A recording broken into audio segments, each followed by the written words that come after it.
The katha is going to be start. तो मैंने सोचा कि मैंने आप सबको ठाकुर जी के दर्शन कराऊं, सो प्लीज़ ठाकुर जी के लाइव दर्शन कीजिए। हरे कृष्णा हरे Krishna.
Gurudev is about to come within the next 5 minutes, so till then you can take darshan of Thakurji. Bolo Hare Krishna.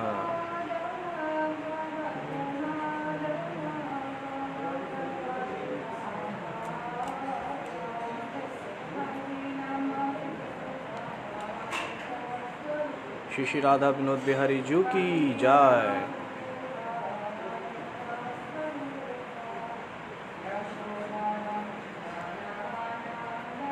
Jagat Guru भक्ति सिद्धांत सरस्वती ठाकुर प्रभुपाद की जय।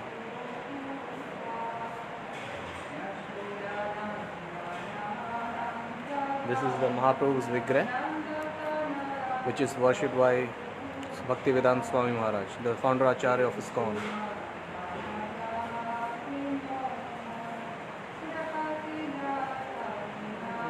Lord Jagannath. This is our Guru Parampara, as you know well.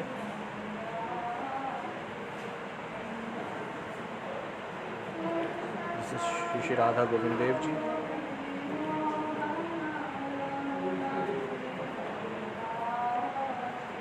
And here it's Shri Shri Giriraj Maharaj ki jai, Lord Giriraj. Shri Haridas. There are 3 Haridas and Jagannath is one of them. Oh, sorry, Giriraj is one of them.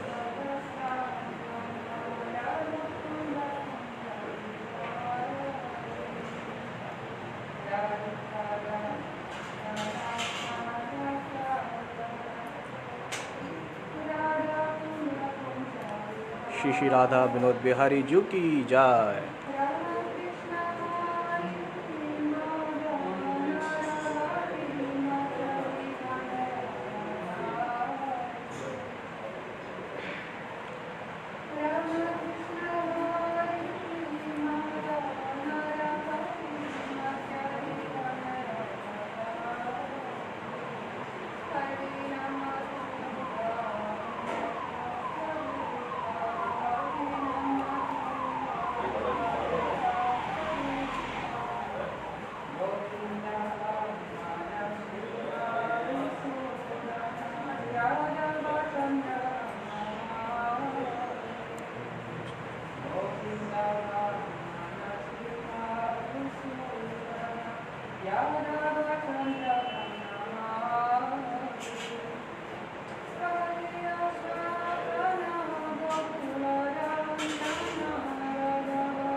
This is the Keshav Vrat started today.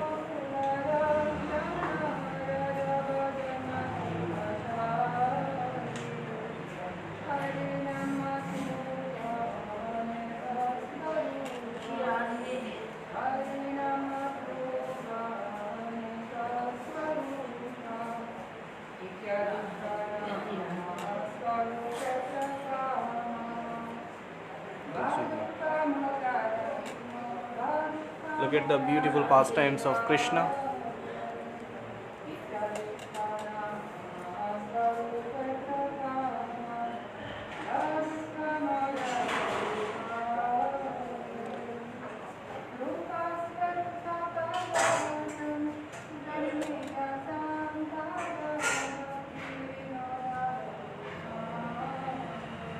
When Krishna was going from Vrindavan to Mathura, so this is the darshan of that jhanki. Please visit. When Krishna was going from Vrindavan to Mathura.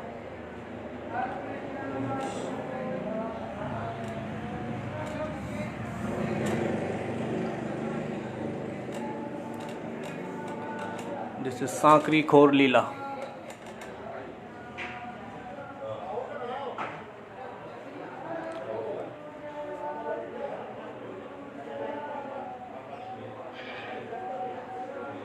This is Gopiyan teaching to Lord Krishna.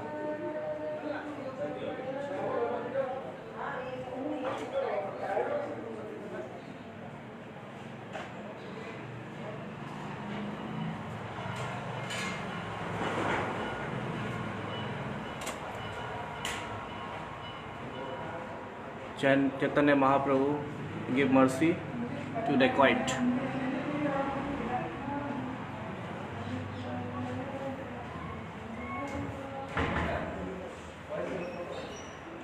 The Vairagya of Raghunath Das.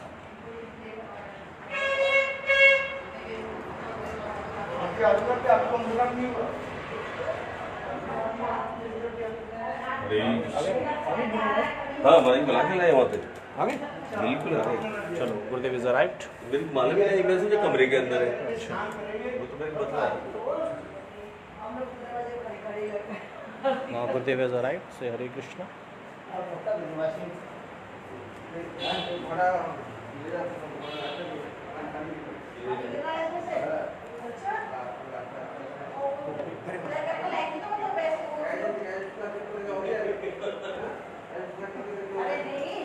ओम ज्ञानाञ्जनशलाकया चक्षुर्निधनं येन तस्मै श्रीगुरवे नमः. गुरवे गौरचन्द्राय राधिकावैतदालये कृष्णाय कृष्णभक्ताय तद्भक्ताय नमः.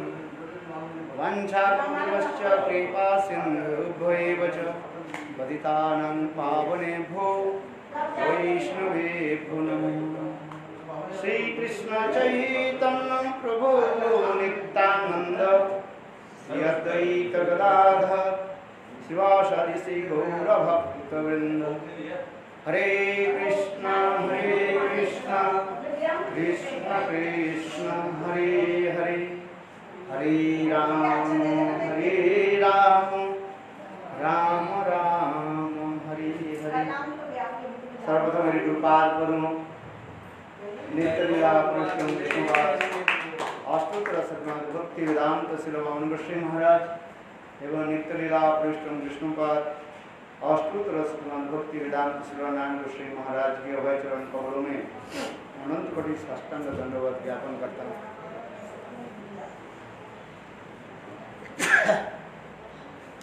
तत्पश्चात नित्यलीला पुरुषोत्तम विष्णुपाद अष्टोत्तर शतनाथ भक्ति वेदांत स्वामी महाराज एवं उपस्थित समस्त वैष्णव विष्णु के चरण कमलों में मेरा यथावत धन्यवाद नमस्कार.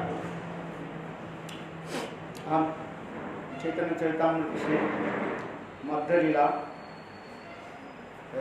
दाविंश परिच्छेद 22वां परिच्छेद से अभिधेय वारी की पारी में हम श्रवण कर रहे थे, जिसमें चैतन्य महाप्रभु सनातन गोस्वामी पाद लक्ष्य करके जगदगुरु के लिए शिक्षा है. संबंध अभिधेय और प्रयोजन तत्व के बारे में बताया. अभी हम अभिधेय तत्व के बारे में श्रवण कर रहे हैं. भक्ति ये साधु संग के द्वारा ही हमारे हृदय में भक्ति देवी प्रकट होती है. ये साधु संग सर्वशास्त्री कहे लवमत तो साधु संग सर्वशिक्षित. लवकाल सत्संग करें, भक्ति देवी करें। इसी संपर्क में, इसी संबंध में हम लोग श्रवण कर रहे थे। ये शरणागते रकिंचने एक लक्षण तार मध्य प्रवेश आत्मसमर्पण। शरण लैया करे कृष्ण आत्मसमर्पण। कृष्ण तारे करे तत्काले आत्मसमर्पण। अभी बता रहे हैं, महाप्रभु कहने लगे, ये देखो शरणागत और अकिंचन एक ही लक्षण। शरणागत के 6 लक्षण बताए गए।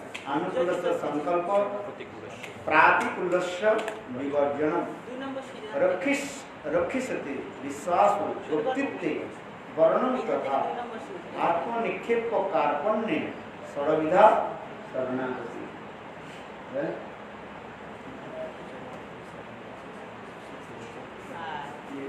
अनुकूल, जो भक्ति के अनुकूल क्या करना चाहिए? ग्रहण करना चाहिए, और प्रतिकूल के जो है त्याग देना चाहिए, है? और रक्षिसति विश्वास, दृढ़ विश्वास क्या है? कृष्ण मुझे रक्षा करेगा, और व्यक्तित्व वर्णन तथा कृष्ण मुझे पालन पोषण करेगा, और आत्मनिक्षेप अपने में समर्पण कर देना। और कार्पण्य, कार्पण्य का अर्थ क्या है? याद है?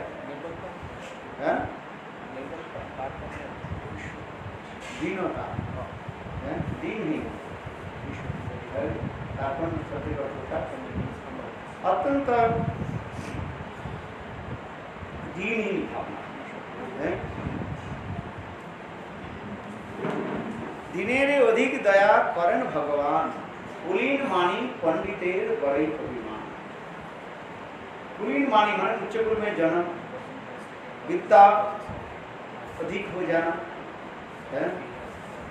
उच्च कुल में जन्म, विद्या और सौंदर्य, धन, ये 4 चीज जिसके पास हो जाता है, उसके लिए भक्ति अनुशीलन करना बहुत कठिन, अभिमान आ जाता है। इसलिए कहते हैं दिने में अधिक दया करें भगवान। कुलीन मानी पंडितेर बड़े अभिमान। अहंकार क्या पढ़ा था? अभिमान परित्यजन प्राकृत बहुराम। ये प्राकृत शरीर में जो अहंकार अधिक है, मैं विद्वान हूँ, मैं पंडित हूँ, ये समझते क्या? अहंकार है। इस अहंकार के द्वारा भक्ति देवी अंतर्ध्यान, इसलिए कहते हैं अहंकार अभिमान परित्याग, समस्त प्रकार के अभिमान को परित्याग करके भगवान भजन करना चाहिए। जब तक हमारी ये अभिमान रहेगा, मैं विद्वान हूँ, मैं पंडित हूँ, तो भक्ति देवी हृदय में प्रकट नहीं। इसलिए करें ये अभिमान को हम कैसे परित्याग करें? शरण लैया करे कृष्ण आत्मसमर्पण। कृष्ण तारे करे आत्मसमर्पण। जब कृष्ण में हम अपने को समर्पित कर देते हैं, तो क्या शब्द आता है? दीनता आता है, दीनहीन हो जाता है। इसलिए कहता है दिनेर अधिक दया करें भगवान। कुलीन मानी पंडितेर बड़े अभिमान।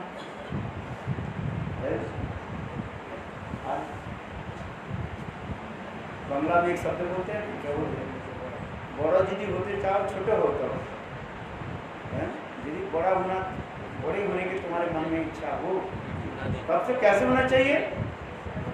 अत्यंत दीनहीन बना के रहो, दीनहीन बना के। फिर क्या गति बड़ा हो ना झड़े पड़े जावे, और गति छोटे हो ना छागले मुड़ी खाओ। समझ में आया नहीं? क्यों? यदि ज्यादा लंबे हो जाए ना, जो पेड़ ज्यादा लंबे हो जाता है, बढ़ जाता है, उसमें हवा ज्यादा लगती कि नहीं लगता है? इसलिए कहता है उतनी बड़ा हो ना झड़े पड़ जाए। उतनी लंबा जो पेड़ हो जाता है उसमें जब तूफान आते हैं, हवा आते हैं, सबसे पहले वही वो पहले गिरता रहता है, धड़ाधड़ गिरता रहता है। इसलिए कहते हैं उतनी बड़ा हो ना झड़े पड़ जाए, और उतनी छोटो हो ना छागले नोड़ी खाओ। जब छोटा होता है घास होते हैं, छोटे छोटे होते हैं, और वो बकरी क्या करता है, आप गोरु छागल है सब खा करके नष्ट कर। तो कैसे होना चाहिए? मीडियम होना चाहिए, अधिक छोटा भी होना नहीं चाहिए और अधिक बड़ा नहीं है। दीनता कब होता है? वास्तव हृदय में जब भक्ति के लिए उदित हो जाता है तो स्वाभाविक रूप में वो दीनहीन हो जाता है। जैसे नंद महाराज गारी हमारे हृदय में भक्ति कहाँ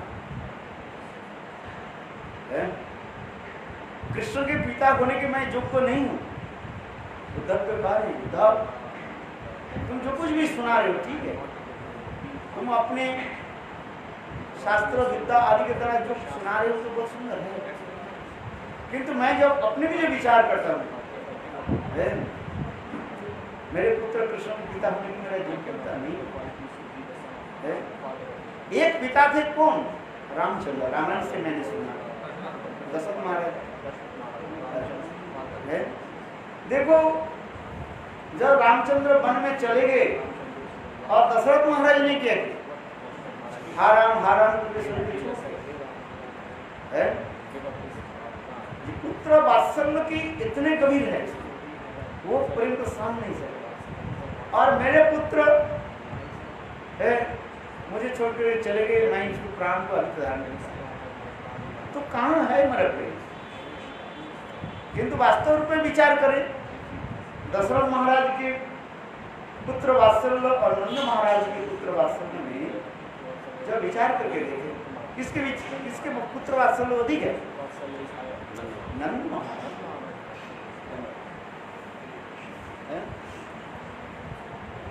तो ये विचार करके दिखा जो प्रेम ऐसे एक वस्तु है,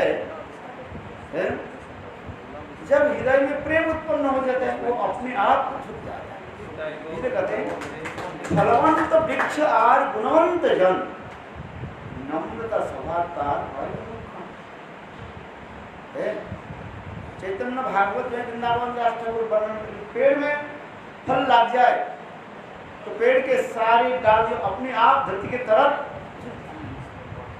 उसी प्रकार जब ज्ञान गरिमाम हो जाता है वो अपने आप की दीन है। तो यहाँ पर भी कहे सारा किसी कहते कार्पण्य शब्द कहते हैं, अर्थात दीनता आ जाता है, दीन होकर कहते दिने रे अधिक दया करें भगवान कुलीन मानी पांडित्य बड़े। इसे कहते शरण लैया करे कृष्ण कृष्ण आत्मसमर्पण कृष्ण तारे तत्काले करे आत्मसमान। अभिन्न वैष्णव कृष्ण अभिन्न वैष्णव की कैसे भावना है, भगवान में आत्मसमर्पण करते हैं, भगवत इच्छा से इच्छा की वो इच्छा मानते हैं। कभी कभी एक कथा गुरुदेव जी सुनाते थे, एक बार कोई व्यक्ति नाव में बैठे, नाव में बहुत लोग बैठे हुए थे और एक वैष्णव भी बैठे हुए। नाव नदी के बीच में आया, इतने समय बादल झड़ कुछ और नदी के लहरियां जो है आगे आगे बढ़ने लगे है, और वो नाव टर्मल होने लगे, डूबने लगा। बड़े बड़े लहरियां आकर के वो नाव में आने लगे। सब लोग जितने भी यात्री थे नाव में सब है चिल्लाने लगे, नाव चालू होने कहने लगे मैं क्या करूं, मेरा हाथ में तो नहीं है, राखे होरी मारे के और मारे होरी राखे है? उसमें एक संत महात्मा जी थे, जब लहरी आते थे ना, वो लहरी का हाथ से बस स्वागत करते थे, आओ अंदर है? लोग देख के बोले कैसे पागल साधु आ गया ना। थोड़ी बाद में क्या हुआ, वो बादल फट गए, सूर्य उठने लगे और हवा शांत हो गया, नदी के जल ही है? तब वो संत महात्मा क्या करने लगे, जो नाव के अंदर में जितने पानी आ गया था ना, उसके लेकर के बाहर लोग ने उसको पूछा, भाई तुम ये कैसे कर, जब लहरें आते तुम तो उसके हाथ की तरह और भी आ जाओ, और जब आप भी बादल शांत हो गया, सब कुछ हो गया, बाहर निकले, तो संत महात्मा ने उत्तर दिया, ये मैंने सोचा प्रभु की इच्छा है तो आज हमारे नाव नदी में डूब जाए, मेरे प्रभु के साथ हैं, उनकी इच्छा से इच्छा मिला है। अभी देखा प्रभु की इच्छा नहीं, हमारे नाव नहीं, इसलिए मैंने आज पानी को क्या करूँ, तब वो इच्छा है, इसकी कहा देते हैं आत्मसमर्पण। भगवान की इच्छा से जो क्या कर लिया, इसलिए तो कहते हैं ना, ये भगवान की इच्छा बिना एक पत्ता भी क्या कर, उनकी इच्छा भी सब कुछ है। तब इच्छा मत ब्रह्मा करे न सृजन, तब इच्छा मत विष्णु करे न पालन, तब इच्छा मत श्री करे न संहार, तब इच्छा मत माया सृजे कारागार, तुम्ही सर्वे सरेश्वर है। वास्तविक सत्य है, सब कुछ पूर्व निर्धारित है,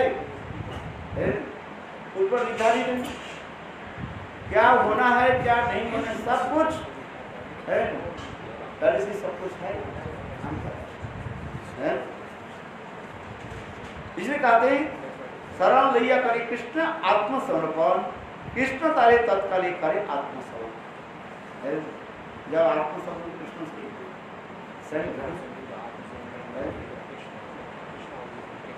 इसे श्रीमद् भागवत में एकादश स्कंध में स्वयं भगवान कृष्ण उद्धव के बता रहे, मत्तो जदा तक्त समस्त कर्माणि वेदितात्मा बीच के इसको में तदामृतत्वं प्रतिपद्यमानो आत्मभूताय च कल्पते वै। इस संसार में मरणशील जीव बद्ध जीव अपने कर्म के अनुसार नाना जनी भ्रमण करते जा रहे हैं, कभी भूत पिशाच होकर के घूमते रहते हैं, कभी पशु पक्षी मनुष्य होकर के, कभी स्वर्गे कभी मरते, कभी दास कभी ऐसा होते जा रहे। एक शरीर छोड़ करके दूसरे शरीर में हम चलते जा रहे हैं, ये पहली बार नहीं है शरीर में आए, कितने बार हम लोग आते जा रहे।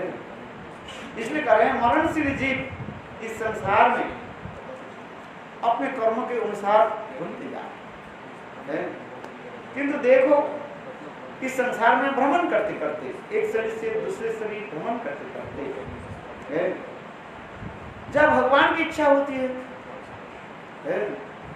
तब उसके सारे कर्मों की जो खैमुख दशा है, खैमुख उनकी कर्मों की गति जो है नीचे क्षय होनी शुरू कर देता है। तब उस समय उनकी क्या होता है ना, साधु संग प्राप्त होता है। साधु देख करके भी साधु में उसको नहीं सम्मान नहीं करेगा, क्यों, उनके खैमुख दशा नहीं होगी। जब संसार की जब खैमुख दशा हो जाएगा तब वो संत महात्मा की आश्रय ग्रहण करेंगे। इसलिए करें उसी प्रकार संत महात्मा की आश्रय करें। जब आपका भजन शुरू कर देते हैं और अपने को जब भगवान में जब निवेदित कर देते हैं तो कहते हैं तब अमृत तत्व प्राप्त करके मेरे साथ एक जोग में चित स्वरूप होकर के रसभोग करते जो को बन जाता है।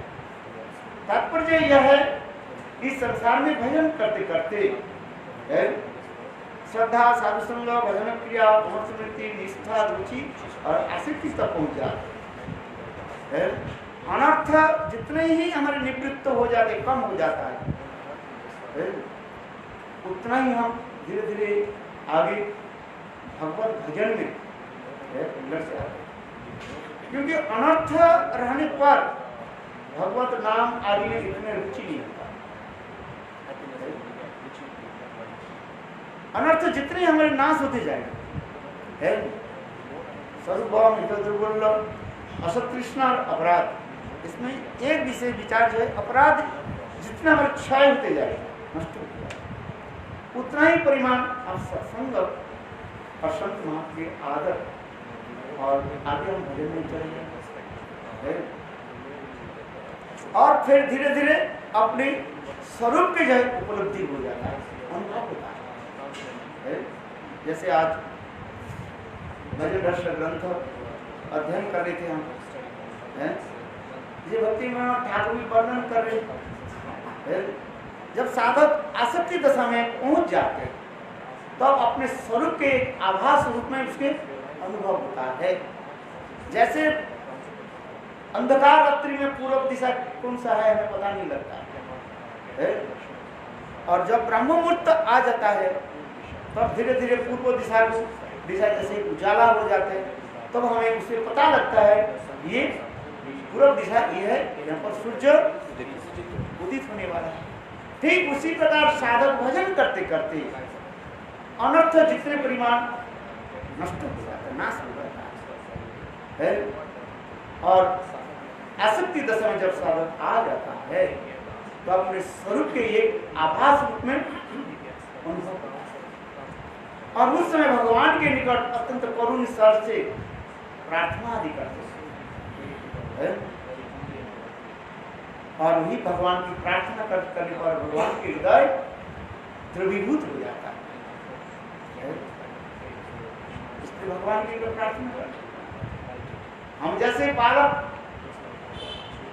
छोटा बालक जैसे रोना ही उनके एकमात्र बल होता है, बालक रोते हैं, और बालक जब रोते हैं उनके रोना देख करके माँ क्या करती है, समस्त कार्य आदि छोड़ करके जैसे बालक के अपने गोद में लेकर के स्तनपान करा, ठीक उसी प्रकार भगवान के निकट हम जब रोते रोते प्रार्थना करेंगे तब भगवान कृपा करके योग माया के द्वारा धीरे धीरे पहले स्वरूप के जो है अनुभव कराते हैं।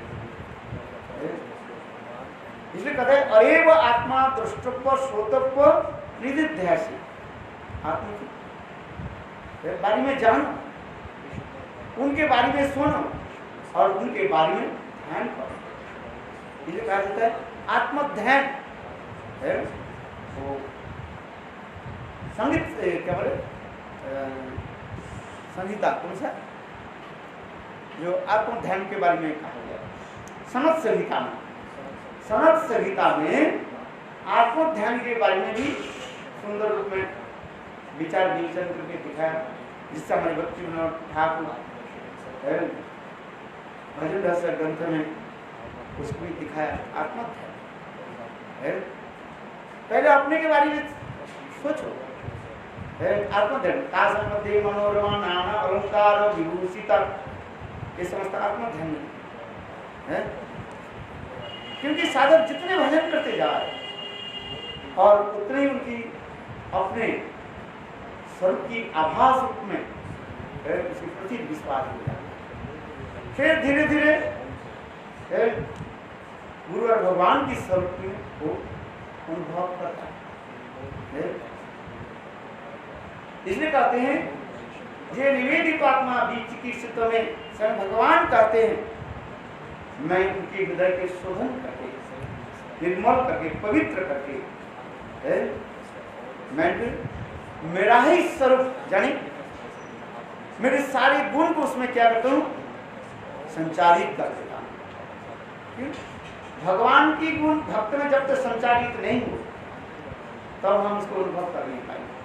कृष्ण जते गुण भक्ति संचार कृष्ण के जितने गुण है वो क्या करते भगवान उनके भक्त के हृदय में संचारित करते, केवल 4 गुण को छोड़ करते है लीला माधुर्य, वेणु माधुर्य, प्रेम माधुर्य, रूप माधुर्य, ये 4 मधुरिमा के छोड़ करके बाकी कुछ गुणों को जो है अनुगत भक्त के हृदय में संचालित कर, जैसे कृष्ण जते गुण भक्ति के संचार है, क्योंकि भागवत वो श्रुत गुण प्राप्त नहीं करें तो हम आगे बढ़ नहीं पाए। इसलिए कहते हैं तदा अमृत तत्व प्रतिपद्यो मानो मैं आत्मा भुआय जो कल्पति हुई, क्योंकि चित्त स्वरूप जब हमारे हृदय में उदित नहीं हो वो चित्त स्वरूप का अनुभव नहीं कर सकते। सर्वोपाधि विनिर्मुक्तम तत्परतनम निर्मलम हिसिकेश सेवनम भक्ति रुच्यते। अप्राप्त इंद्रियाधिपति भगवान कृष्ण है, वह अपराजित इंद्रियाधिपति कृष्ण के सेवन कैसे होगा? जब तक हम ऐसे अपराजित इंद्रिय की तदात्म से प्राप्त नहीं करें तो भगवान की सेवा करेंगे। जैसे आज प्रातःकाल में भजन रस में हम पढ़ रहे थे, अतः श्री कृष्ण नामादि न भवे राज्य इंद्रिय सेवनमुख जिहाद स्वयं एवं सेवनमुख वृत्ति जाए। एक होता है भोगोन्मुख वृत्ति और एक होता है सेवा उन्मुख वृत्ति, सेवा उन्मुख वृत्ति, सेवनमुख वृत्ति। भोग उन्मुख वृत्ति यानी अपने ससुर वासना इंद्रिय तर्पण आदि जहां पर रहता है उसके कहा जाता है भोग उन्मुख वृत्ति।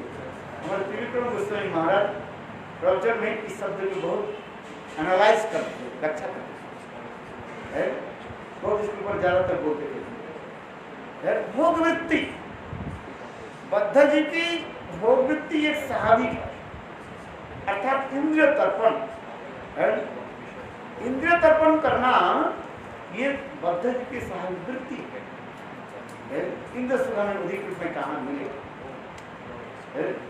किंतु इस इंद्रिय सुख के परित्याग करके सेवनमुख वृत्ति भगवान की वृत्ति कैसे उसके तरफ ले जाना है, इसे क्या करना है?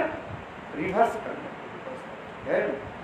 जिस तरफ हम चल रहे हैं भगवान वृत्ति के तरफ उसके रिवर्स में घुमा देती भगवत सेवा वृत्ति के लिए।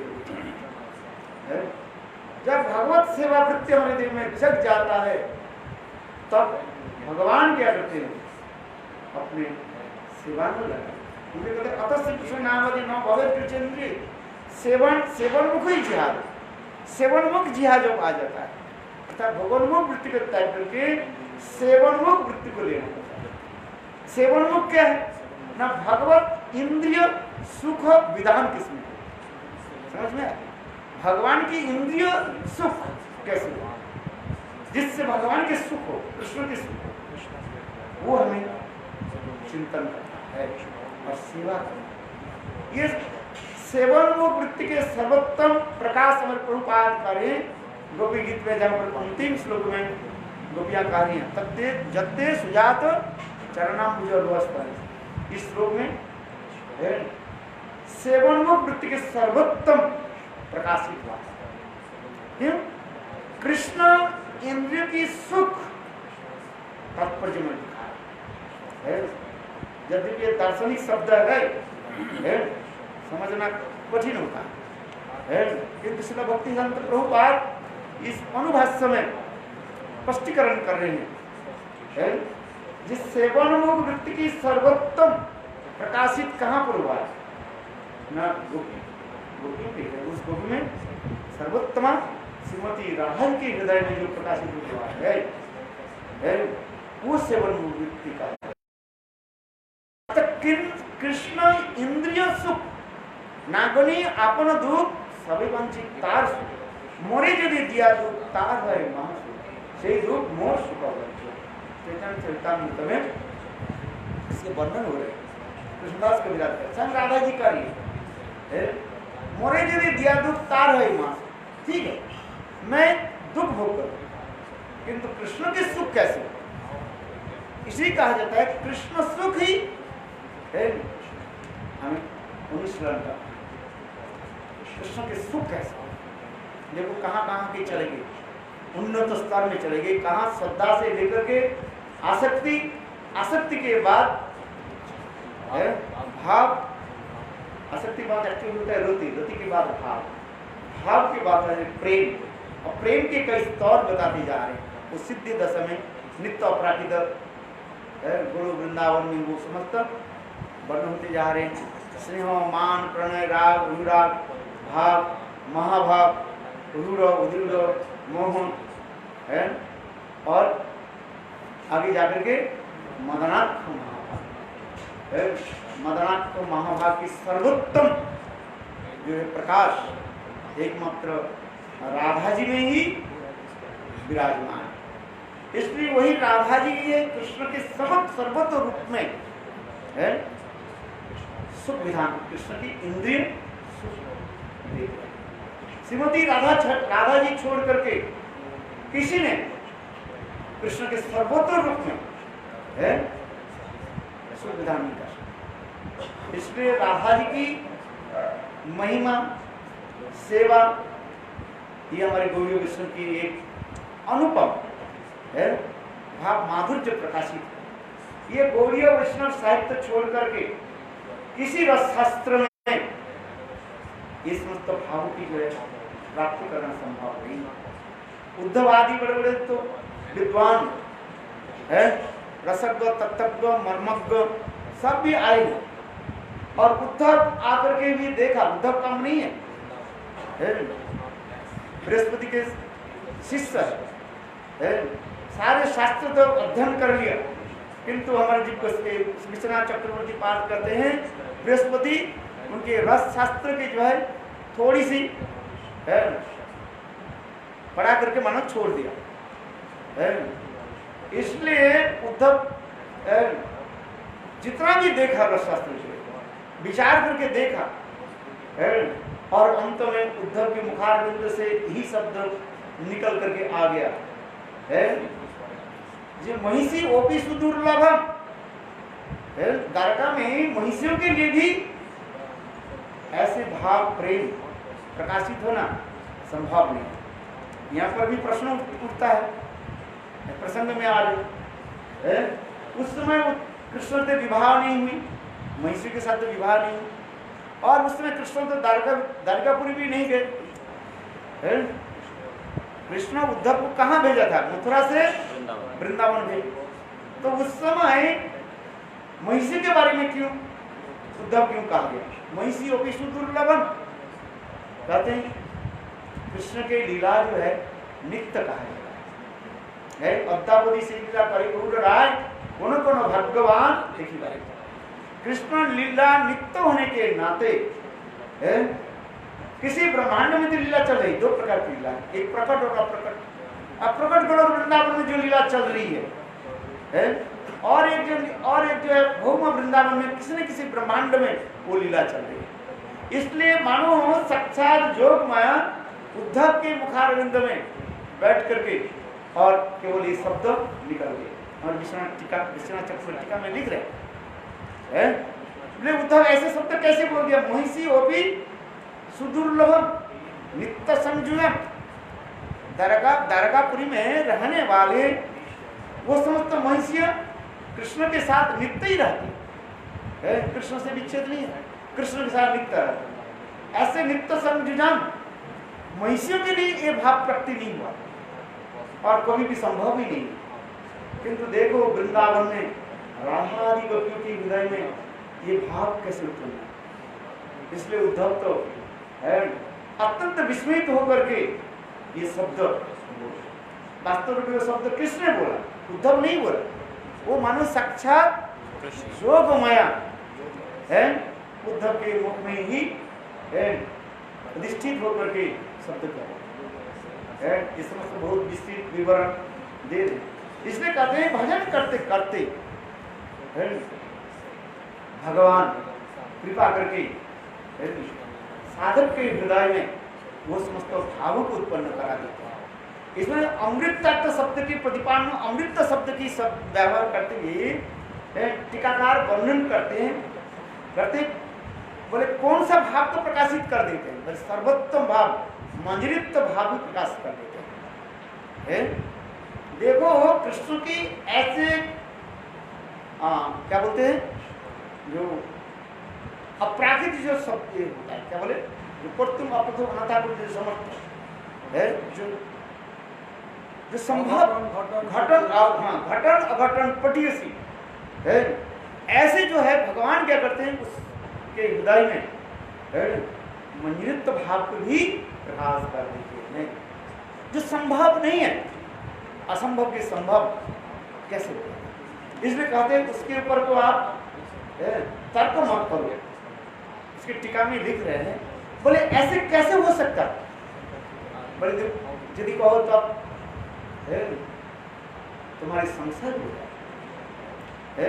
क्योंकि संभव है, भगवान शब्द के द्वारा ही प्रतिपन्न करते जा रहे हैं। घटन अघटन पटीयसी, जोग मैं के द्वारा सब कुछ संभव है।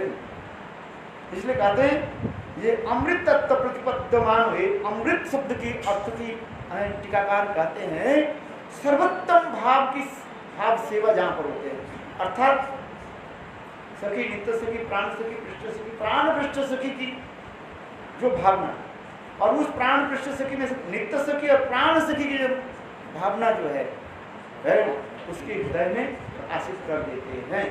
जिसे कहते हैं मंजरित भाव भी उनके हृदय में प्रकाशित हो जाता है। इसलिए कहते हैं कि उसी भाव के, क्योंकि गौड़ीय वैष्णव की जो सर्वोत्तम सेवा की पराकाष्ठा प्रकाशित किसमें होता है? मंजरित भाव के है। यहाँ पर टीकाकार करते हैं मंजरित भाव की जो है सेवा ही सर्वोत्तम, उसके ऊपर और कोई सेवा ही नहीं हो सकता है। जहां पर ये प्राण पृष्ठ सखी कला, संकोचिका, भूमिका, ललिता, विशाखा आदि जिस निवृत्त निकुंज कुंज में राधा गोविंद के ऐसे लीला होती है, जहां पर ये लोग भी ललिता विशाखा भी प्रवेश करने में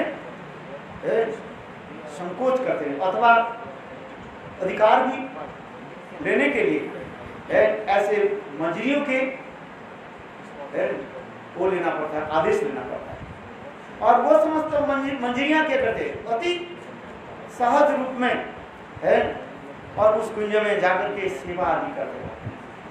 तो ये समस्त बहुत सुंदर इस टीका के ऊपर हमारे आचार्य पास दिखाया गया कि सर्वोत्तम भावना और सर्वोत्तम सेवा की वृत्ति घटन घटन पटीयसी योग माया की द्वारा हमें प्राप्त होता है। वंशा कवितानां पावनेभ्यो वैष्णवेभ्यो नमो नमः। कुछ बोल रहे हो? नहीं, আপনার সঙ্গে তোমাকে বলছিলেন বাচ্চা কল করতে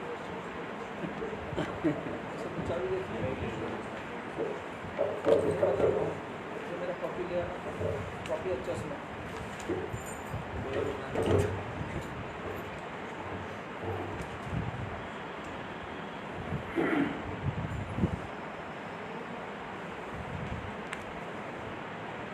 ज्ञानतिमिरान्धस्य ज्ञानाञ्जनशलाकया चक्षुरुन्मिलितं येन तस्मै श्रीगुरुवे नमः। गुरुवे गौरच